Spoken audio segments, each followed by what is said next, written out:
Ya. This is called the dance of annihilation.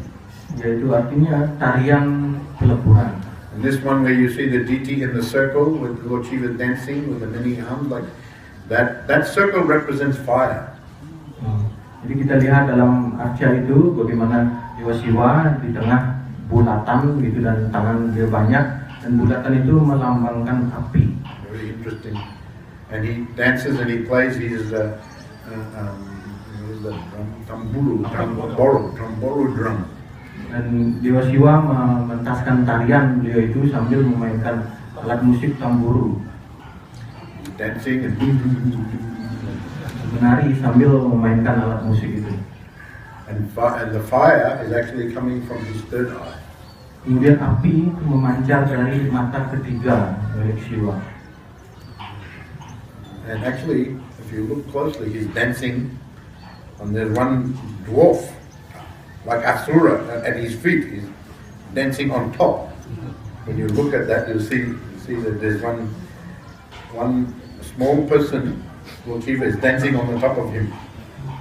Dan kalau kita perhatikan dari perwujudan arca Dewa Siwa yang menari itu, di bawah itu ada satu perwujudan Asura kerdil itu yang pendek, di atas pribadian inilah Dewa Siwa menari. His name is like Amasmara, means he is ignorance. Jadi disebutkan nama dari pribadian itu adalah Amasmara, yang artinya adalah kebodohan atau kegelapan. He is the personification of the ignorance. Yaitu kepribadian berbagai sistem planet, kemudian berbagai makhluk hidup itu menjadi muncul, menjadi ada. And during the Lord Brahma, of course, lives long life. Dan selama masa hidup Brahma yang tentu panjang sekali, 311 trillion and 14 million of the earth years. 311 triliun tahun bagi perhitungan di bumi. So one day of Brahma is many trillions of years.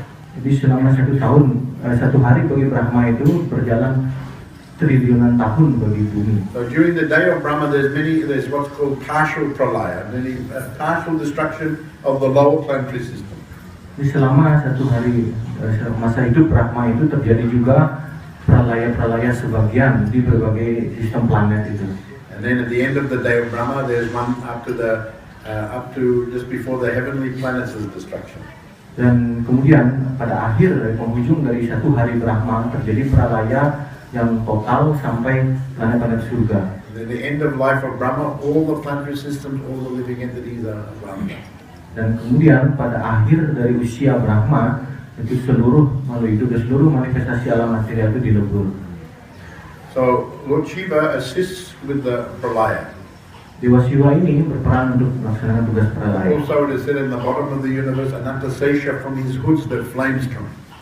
Dan tentu dijelaskan juga dari dasar alam semesta itu Anantasesha membantu pralaya itu dengan api yang dipancarkan dari kepala beliau. Something is hard. Menciptakan sesuatu tentu sulit, More easy to destroy. lebih mudah menghancurkan. Just like we can build the temple here, it takes a lot of effort. Seperti kita membangun tempel di sini diperlukan upaya atau usaha yang besar. But if I bring axe, chop everything, it's more easy. Jadi kalau bawa kapak itu mau menghancurkan itu gampang saja. But to maintain for many years, that is even more hard. Sedangkan untuk menjaga tempel ini itu lebih sulit lagi. Keep everything going. Untuk terus membuat segalanya berjalan itu. Actually, no one but the Supreme Personality of Godhead can do that. Sebenarnya tidak ada yang lain yang mampu melakukan tugas itu kecuali Tuhan yang Maha Esa sendiri. He does it in very amazing ways. Tuhan melakukannya dengan cara yang luar biasa, menakjubkan. He enters each life form. Tuhan masuk ke dalam tiap-tiap bentuk atau wujud kehidupan. Enters the atoms. Masuk juga ke dalam tiap atom. It makes the atoms move. Yang membuat atom-atom itu aktif. So he knows everything. Tuhan mengetahui segala yang terjadi. Because he is everywhere. Karena Tuhan ada di mana-mana. How he is everywhere, not many people understand this. Bagaimana keberadaan Tuhan di segala tempat itu tidak banyak orang memahaminya. But we have very nice description in the Shastras. Tapi kita menerima uraian yang bagus sekali dari sastra. So according to the worship of the individual living entity, they go to different destinations. Jadi sesuai dengan cara pemujaan yang dilakukan oleh para jiwa, para makhluk hidup, mereka akan mencapai tempat-tempat yang berbeda-beda. Of course, in the Kali Yuga, they are not worshiping that. Many people just living very sinful life.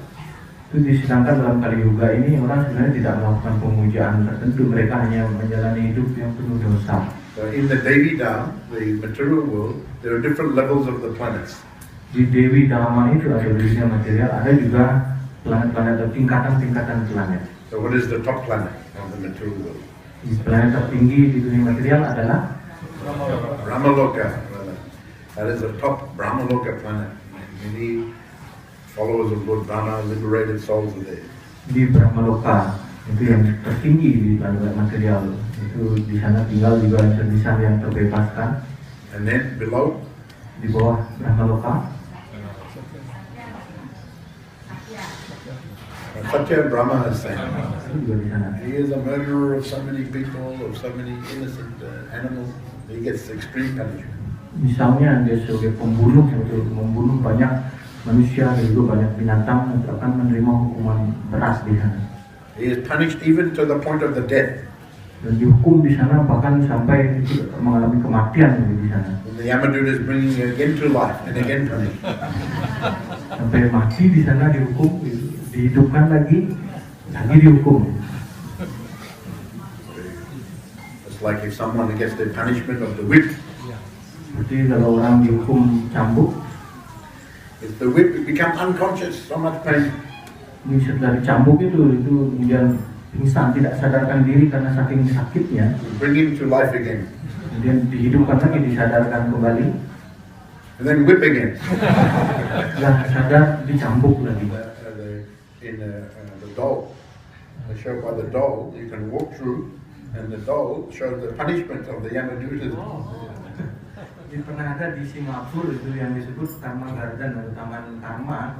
Di sana diperlihatkan berupa boneka-boneka begitu bagaimana bentuk penghukuman di neraka. Dan kita bisa masuk ke tempat itu melihat berbagai tampilan dari boneka-boneka itu, berbagai hukumannya. Tapi sekarang sudah ditutup. Yeah, I saw a few times that. Maharaj beberapa kali sempat datang ke tempat itu. I heard that many Western tourists made complaint and they took it out. Ada dengar juga ada banyak wisatawan Barat itu komplain tentang tempat itu sehingga kemudian ditutup. Doesn't like to see that. Mereka tidak senang, tidak mau lihat yang seperti lainnya. And some do good for the others. Sedangkan ada jenis makhluk tertentu yang melakukan kebaikan bagi makhluk lain. So one who does the good gets reward. Jadi makhluk hidup yang melakukan kebaikan akan mendapatkan imbalan. And one who does a very bad thing gets a punishment. Sedangkan yang melakukan hal-hal yang buruk, yang jahat akan menerima hukuman. But ultimately, Krishna wants us to come out completely from the Devi Dam. Tapi pada akhirnya Sri Krishna ingin supaya kita semua, para jiwa itu keluar sepenuhnya dari Dewi Dharma. And go to Haridam or Goloka Dham. Itu untuk bisa mencapai Hari Dharma dan bahkan Goloka Dharma. So here is mentioned in the next verse, assuming the roles of incarnations, he performs pastime to reclaim those in the mode of pure goodness. Dan disebutkan dalam ayat berikutnya, Tuhan muncul dalam berbagai inkarnasi untuk bawa kembali jiwa-jiwa yang sudah mencapai kehidupan kebaikan yang murni. So Krishna wants us to get out of the ignorance of trying to enjoy in the material. Krishna ingin membawa kita keluar dari sifat kegelapan dan kebodohan yang ingin menikmati di dunia material. He gives a little description of what is the position. Dan Krishna memberikan uraian-uraian tentang berbagai kedudukan itu. Tadi sudah dijelaskan Dewa Siwa dalam Tandawan Drikya itu menari di atas pribadian ke. And loving service to the Lord is established. Dan kemudian rasa cinta kasih kepada Tuhan itu ditegakkan di hati. Another famous, how many famous verses in this chapter? Kemudian ada sloka yang terkenal juga Srinatam sloka kata Krishna. Ada banyak lagi sloka terkenal lainnya.